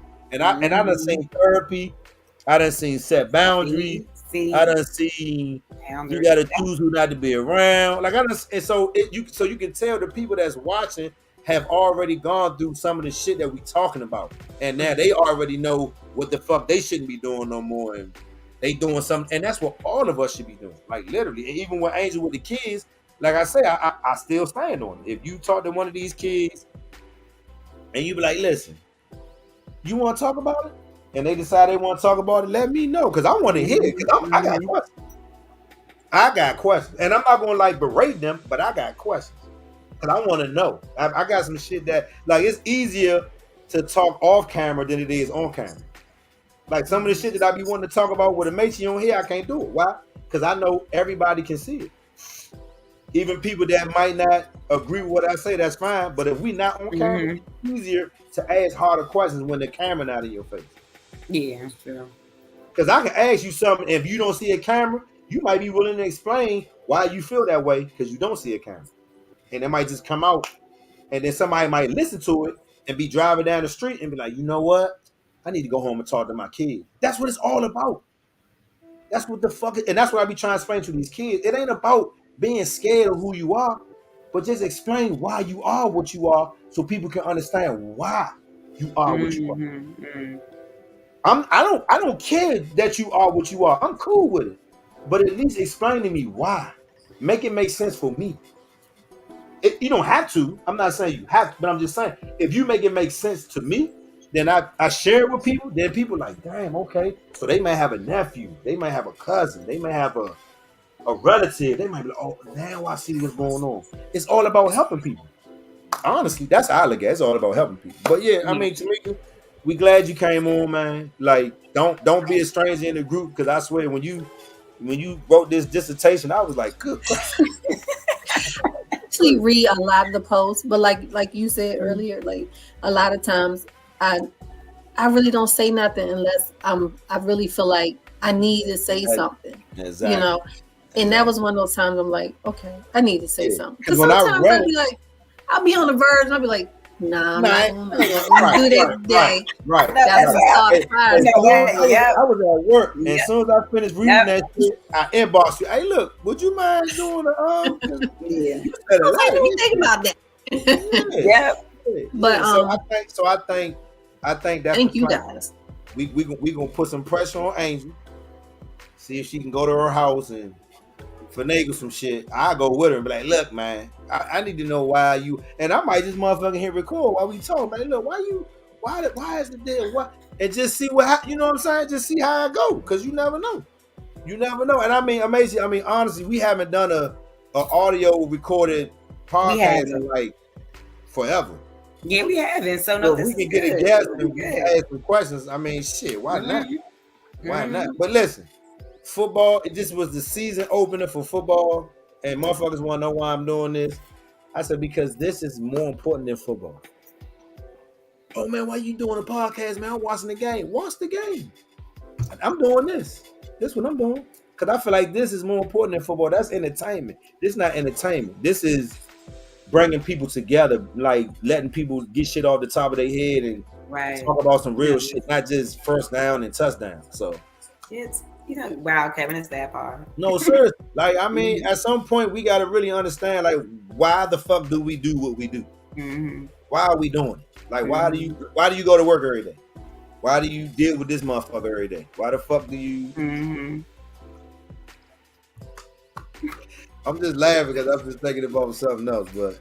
But to make it for coming through, this is one of them conversations, an hour and 40 minutes. I don't know if everybody gonna be able to get through it, but if they don't, so be it. But listen, whenever you got a conversation, you go in the comments, you say some shit, I'm gonna be, hey, I need you to elaborate. So next week, I need you to get on the show. Yeah. I'll be on it too. I appreciate you asking me. Sure. I enjoyed the time with you guys, and thank you. Thank you for thinking of me. I appreciate it. People say it's transformational. To see him speak on it, great job, y'all. See, that's what I like to hear, man. Even the people that's in, they be like, man, great job. Because I mean, sometimes somebody don't want to hear that bullshit. They want to hear some real shit. Sometimes people want to, and that's why it's called Real Talk with the 6thman. Nigga was like, oh, is it a basketball show? Nah, it ain't no basketball show, bro. It ain't no basketball show. I said I grew up on 6th Street, and it's me going from a boy to a man. He was like, oh, that makes sense. That's what it is. That's what it is. So, to all of the comments, to everybody watching in the group, because everybody watching in the group, everybody watching on YouTube, we appreciate y'all. Me and Macy will be back. Let me look at the calendar real quick. We will be back on 20-something. The 21st. The 21st. But if Angel surprise us and say, we might have an audio jump, we might just put it out there, so we'll see. But I thank all y'all for the comments. Nadia, thank you. Kevin, thank you. Let me see who else was up here before I get off. So Nadia, Miss Juan. Let me see who else. That's kind of it. They was getting it in the comments too. God dang. No comments was Shit. Oh, I see John Jones, he tapped in. But Lou, okay. Troy Wilson, Dale State, he tapped in. Mike tapped in for like 2 seconds. Reggie, Tracy, thank you. Macy, what you doing? What? Anyway. Leah. I'm like, Angel. Who the fuck is Angel? Anyway. Let me see. There's a lot of people that join in, man. We appreciate y'all, man. But I'm about to make me another drink and watch the second half of this game. And see y'all when I see y'all, man. Y'all be safe, man. Hey, well, let me say this. When we log off, you do not have to leave. We gotta start telling our guests that. So when we log off and we not on stream no more, we still be here for like another 2 or 3 minutes. So when we log off, because like we did it the last time, and when she hung up, we was like, "Damn, we forgot to tell her she ain't had to hang up because she was gone." I was like, "Damn." So we gonna end it, man. Y'all be safe. Real talk with the 6th man. We love y'all. The mantra is be better than you were yesterday. I'm gonna stick with that, man. Be I like better that. than you were Thank you, yesterday, man. Y'all be safe. Be easy. We out.